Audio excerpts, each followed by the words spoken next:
This is a Potensic Atom. It's a sub 250 gram drone that's great for beginners, and I'm gonna say that it's probably the only drone that most people really need. It offers features and flight performance that are usually associated with the pricier drones. And thanks to Potensic for sending me out the Atom to test and give my thoughts. Now before we get into the specs and test this drone out, let's first check out everything you get in the Fly More combo.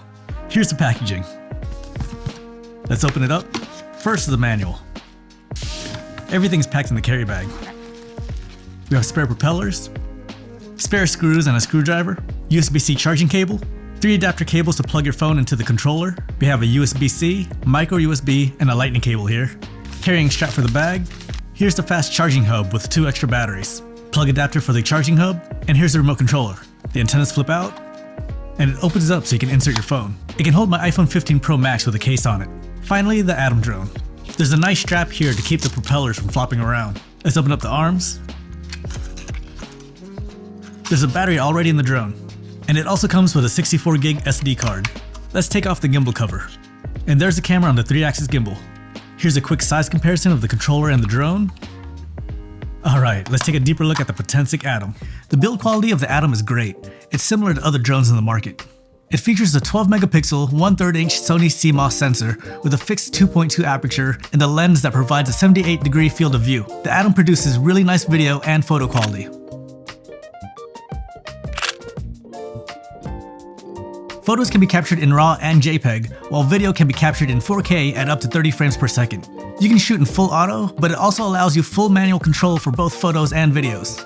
The controller is nice. I kinda hate how some of these small drones come with controllers that are bigger than the drone itself. I mostly use drones for travel, so my camera bag is pretty limited in space. The one that comes with the Potensic Atom is nice and small, mainly because it uses your cell phone as a screen. For testing, I used the iPhone 15 Pro Max, and it held it fine. Every button was nice and clicky. The thumbsticks screw into position, and they can be stowed into the bottom of the controller. On the front is the power and return to home button. And on the top of the controller, you get a record button, a separate shutter button, and a gimbal control wheel. The Potensic app that's used to fly the drone worked flawlessly and was very easy to navigate through the menus. If you've used the DJI Fly app, it's pretty similar, so everything is where you would expect it to be. I have the Fly More combo, which comes with 3 batteries as well as a charging hub. What's nice about this hub is that you can charge all 3 batteries at the same time in about an hour and a half. That's pretty quick. One thing I wish this charging hub had though would be the ability to charge with a USB-C cable. It uses a barrel plug, so in order to use it, you'll have to use this plug adapter. It's nice to use when you're at home or in the studio, but when I'm out traveling, I'm not trying to bring extra accessories with me, especially a plug with only one purpose. What's great though is that each battery has a USB-C input, so you can charge them individually. So I usually just leave the charging hub at home when I'm traveling. The battery life on this drone is great. They say you can get up to 32 minutes of flight time. In my testing, I got about 26 minutes before the Atom initiated its auto return to home once the battery was running low. Now for the drone itself. Through my scientific testing, I'm able to confidently say that the build quality of this drone is great and very durable. Not a very confident pilot, but let's try to fly under here. Oh, and down. Of course I did. Of course I did. Alright, so crash into a tree, no surprise. Drone looks good though, nothing broken on it. Battery popped out when it crashed, so yeah, that's what happened. Everything's turning on, gimbal still works. Yeah, everything's good. I am not great at marketing this drone right now. Luckily I didn't damage the drone. The battery did pop out, but that was it. After a quick inspection, everything looked good.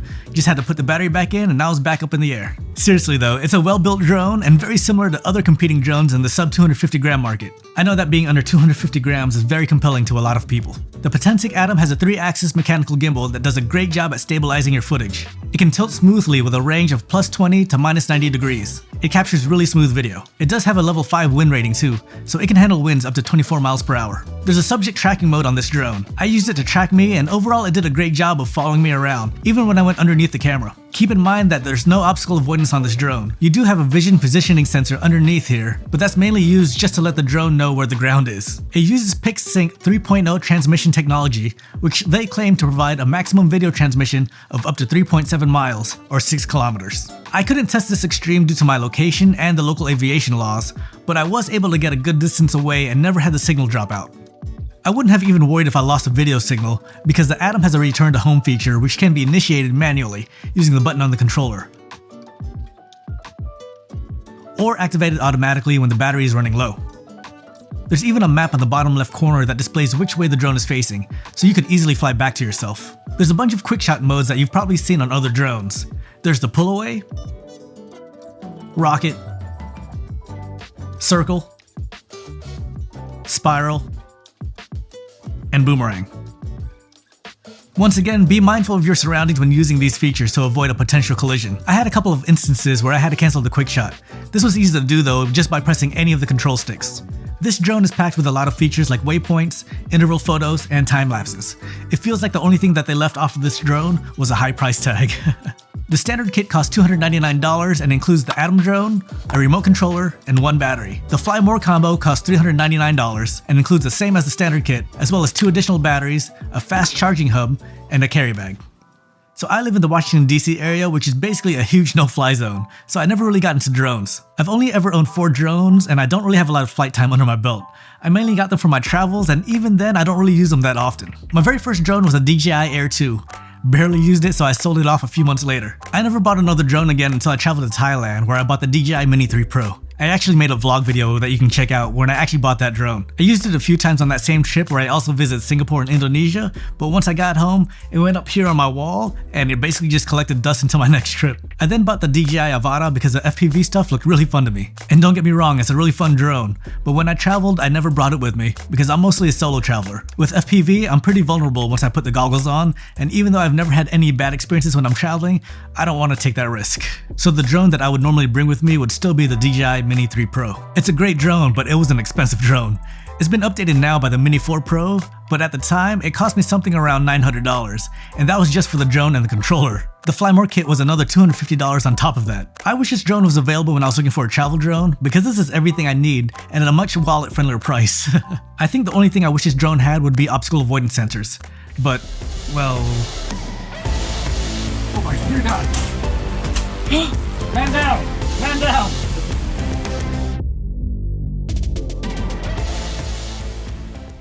They didn't really help me that much. Of course, those sensors are really helpful and have saved me a few times, but sometimes trees just pop out of nowhere. The Potensic Atom is an impressive, sub 250 gram drone that performs and has features that are commonly associated with pricier models. Quite honestly, a vast majority of new drone flyers probably aren't interested in follow me, or waypoints, or circle me, or any of those other gimmicks. They just want good photos and videos, simple operation, and good range. And with that, I have no problem suggesting this drone to anyone who just wants to get out there and fly. Anyways, let me know if you have any questions about the Potensic Atom, but for now, I'm gonna go learn how trees are born. Those things keep spawning out of nowhere.